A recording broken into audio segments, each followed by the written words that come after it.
Sorry, I'm about to sneeze. Oh, don't you hate that when you don't end up having to? Okay. Hey everyone, welcome to the channel if you're new. Welcome back if you're a subscriber. Special thanks to all of my patrons. My name's Neil, and it's time for another episode of Would I Lie to You? This is the second experiment with my return to Would I Lie to You, everyone. If you're familiar with the channel, you know that we did a bunch of Would I Lie to You, and then the copyright flag started coming, and it became much more of a headache than it was worth, unfortunately. But the lure of Bob Mortimer was too strong. I am back. There's a new series to react to. So I've already seen episode 2 featuring Bob, and now we're going to episode 10, The Unseen Bits, which I've been told has a segment of Bob's that was cut from his original episode. And I'm sure there's going to be other highlights from the other 9 episodes, from the 9 regular episodes as well. So, quick scan of people appearing. John Cooper Clarke, the poet. Ardal O'Hanlon, who I've recently discovered on Taskmaster, and he's hilarious on that. We love Sarah Millican. Chris McCausland is always really, really strong on Would I Lie to You. Judy Love. Rose Matafeo, another Taskmaster alum. Lou Sanders, yet again. So a lot of familiar names. I'm excited to see what this episode has in store. And let's jump right into it, everybody. Here we go. The Unseen Bits from Series 15. Welcome to a very special edition of previously unseen clips from Series 15 of Would I Lie to You. Believe it or not, my dog is called Suggs. Oh, drop me out. Right. Nothing to do with Suggs, but we like the name. So it's nothing to do with Suggs, the only person we're aware of called Nobody Suggs. else in the world. I've never encountered another Suggs in my lifetime. No, my first thought is there's been a couple of professional football players, like NFL players, last name Suggs, big bruising men, so... But it kind of worked out because you think, like, you know, having a one-name word beginning with S, you've got Sting, you've got Seal, you've got Sade, Shostakovich. It was Sugar, and things just evolved. Actually, when I was a kid, we had a dog called Sugar, genuinely, and it jumped in the lake, and we never saw him again. You shouldn't have stirred the lake. It was a very hot day as well, which didn't... The choosing name had nothing to do It's a with... coincidence that you happened to be on the same show. Exactly. They changed my dates, actually. Probably so. What sort of dog is it? Alsatian. But the reason why we got that breed was because when I was little, my mum had one. I was born and the dog was jealous, and so that my mum got rid of the dog. Oh, you're lucky. It was the other way around with my family. Would Suggs eat a child? No, and a lot of Not it's a whole one. Not a whole one. This Friday night, what? Wow! What's the most adorable thing that Suggs does? Licks his own bottom. There's your trailer. It is a mad coincidence. Yeah, but mad coincidences do happen. Do you believe it?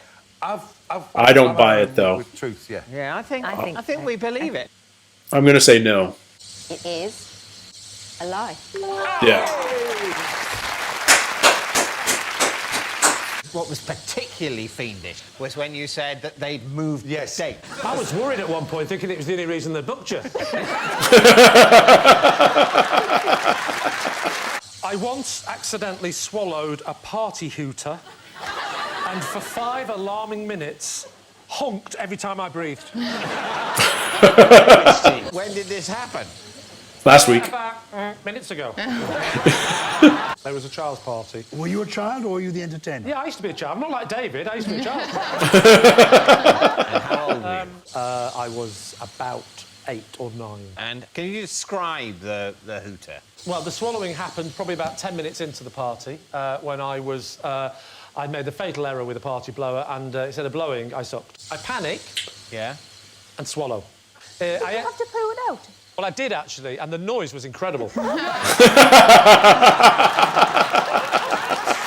And And obviously now I can't breathe and I'm panicking. But wait, I can breathe. I simply have to breathe through it.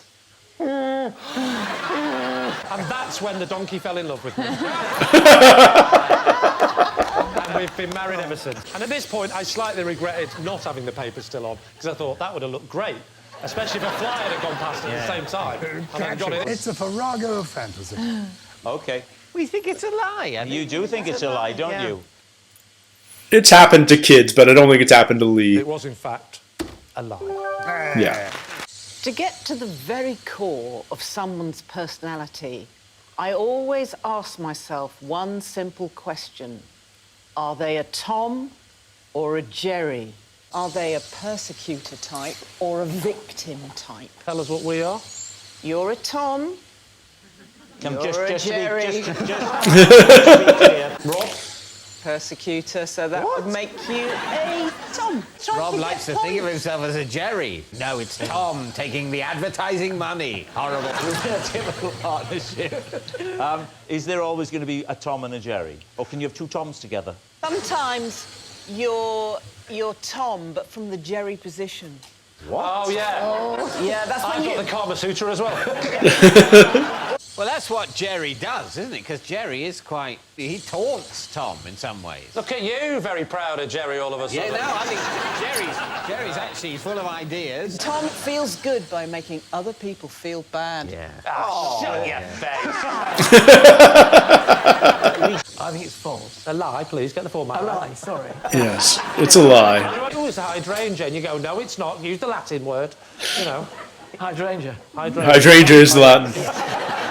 It is, of course, a lie! Philippa does not divide people into Toms and Jerrys. She divides them into Scoobies and Scrappies. I once rode a moped straight off a cliff in Thailand. Yeah? They don't have, like, if we was to have a mountain in London, which we don't, I don't think, we would have, like, a silver, like, railing to say guardrail, this is the drop. Yeah. Thailand don't have that. It's dark, and they don't have, like, street lights on the roads. Yeah. So, yeah, I was just going fast, and then...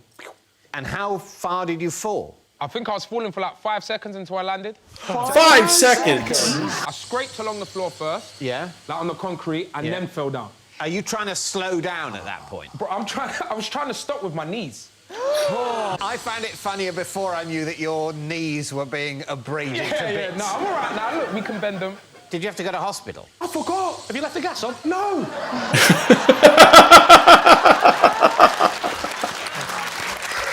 Yeah. No joke.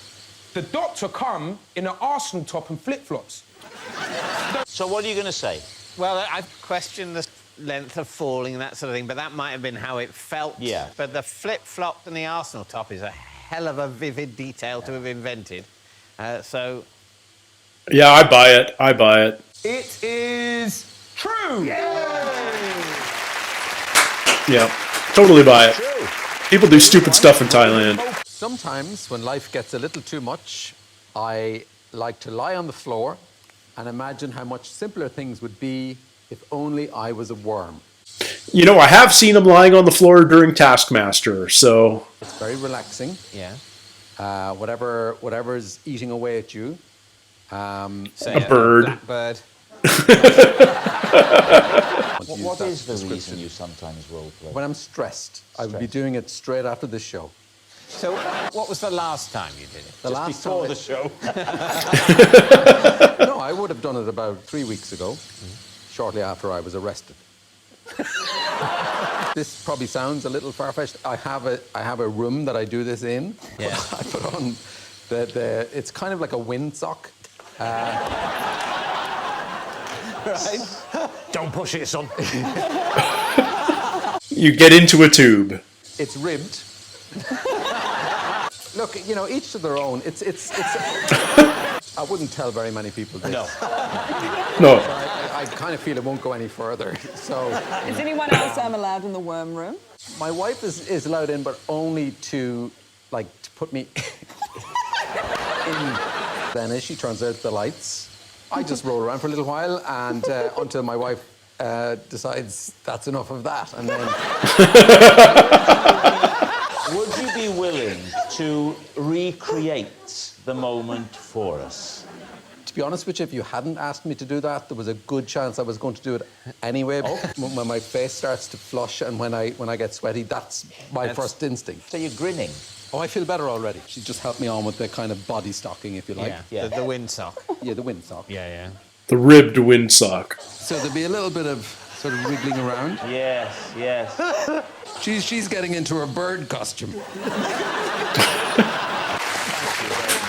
It can't be true, but Ardal's a good man to commit to the cause. True. I mean, true. True? I know more true than true. But I think it's a lie. Of course it's a lie.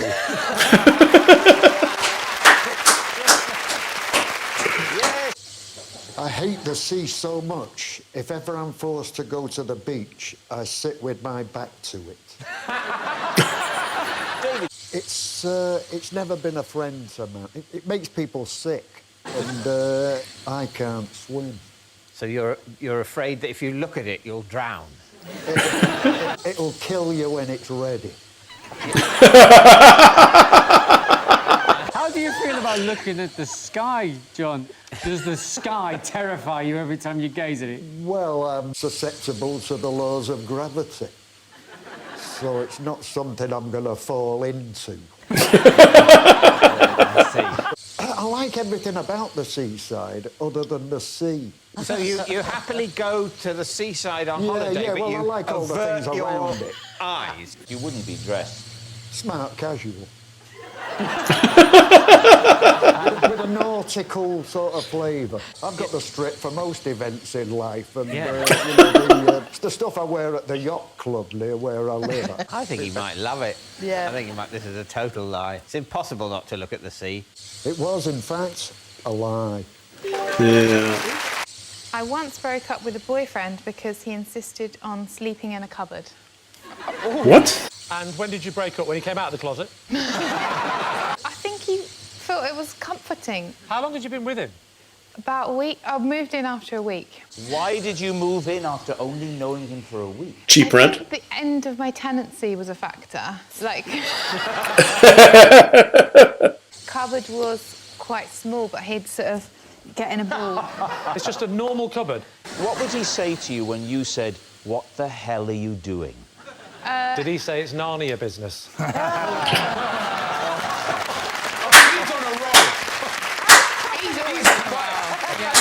Don't seem convincing to me. I think it might be true. We'll say it's true. Truth or lie? Unfortunately, That's true. True. Yeah, no one's making that up. Oh, God. We get a bob. We do get a bob. Put a toaster on my bedside table, and the last thing I do at night is pop 2 slices of bread in it, ready for the morning. But you don't put the toast down? No. That would be crazy. So in the Unless you're using it as an alarm clock for a 3-minute nap. It's one of the reasons I do it, because at the heart of it is to not wake other people up in the house. Have you got like some butter? In the little cupboard there, I've got honey, I've got Marmite pots, I've got a good selection. I turn on my teas made.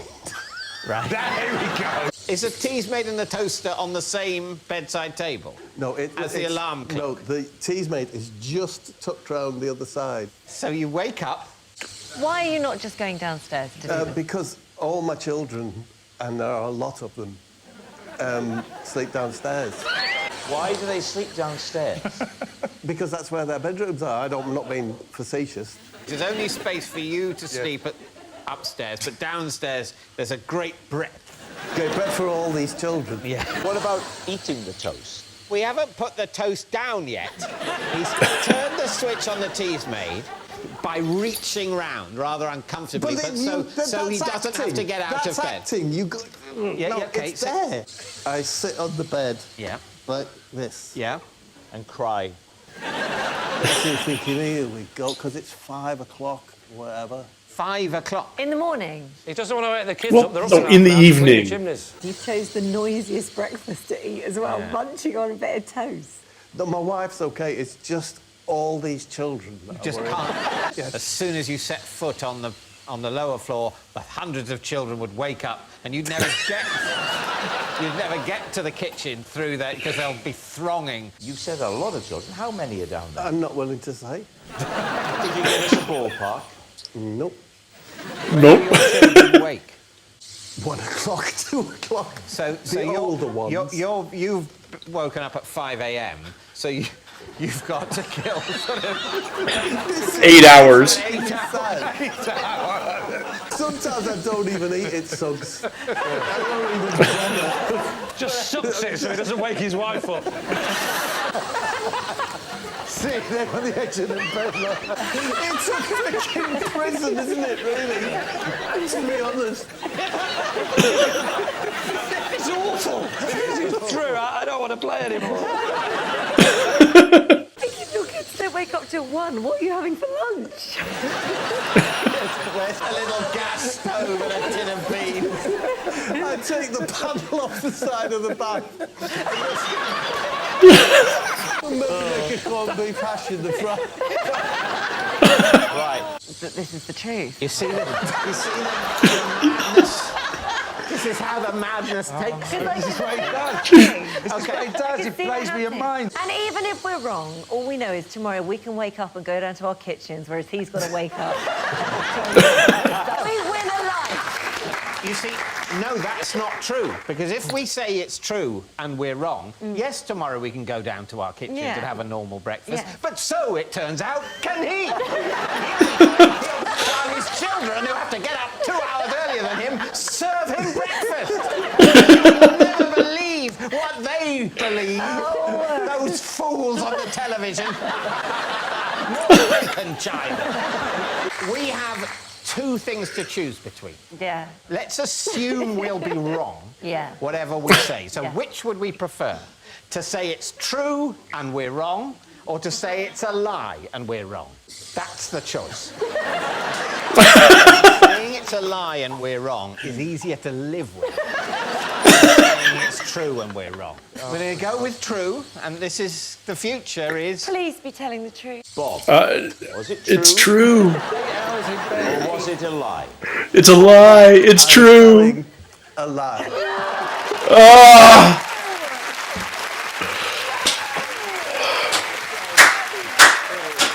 God love Bob Mortimer. God love Bob Mortimer. That noise signals time is up. So soon! Thanks very much for watching. Good night. I don't get how he does it. He's been showing up every season since season 6, I think. So like 10 seasons now, and every single episode of his is just like an instant classic. Like every story he tells is incredibly memorable. Even the ones that don't make his episode end up being the killer story on the Unseen Bit episode. If I was to ever be asked to put together a list of people I want to have a beer with, man, I'm torn, because yes, absolutely Bob Mortimer, but yes, also absolutely Bill Bailey. But I think Bob has to go ahead, because Bob's stories are just the best thing ever. And nothing feels better than just laughing hilariously for half an hour. And like, oh man. I can't offer like intelligent commentary or any like thoughtful thoughts. He's done it again. Bob's done it again. That's all you can say, and everybody like nods their head knowingly, because yes he has, and we shouldn't have doubted it. And I'm as flabbergasted as David Mitchell. Like yeah, awesome. I'm so glad I watched this. I really hope this stays up. If you guys like what I'm doing and you're new to the channel, Don't forget to check out my Patreon. It's the best way to support the channel. You can get early access to all my reactions, and also get my full-length reactions. And it's probably also a place where we may not have to deal with quite as much copyright scrutiny. And until next time, everybody, take care, stay healthy, and we'll see you soon. Cheers.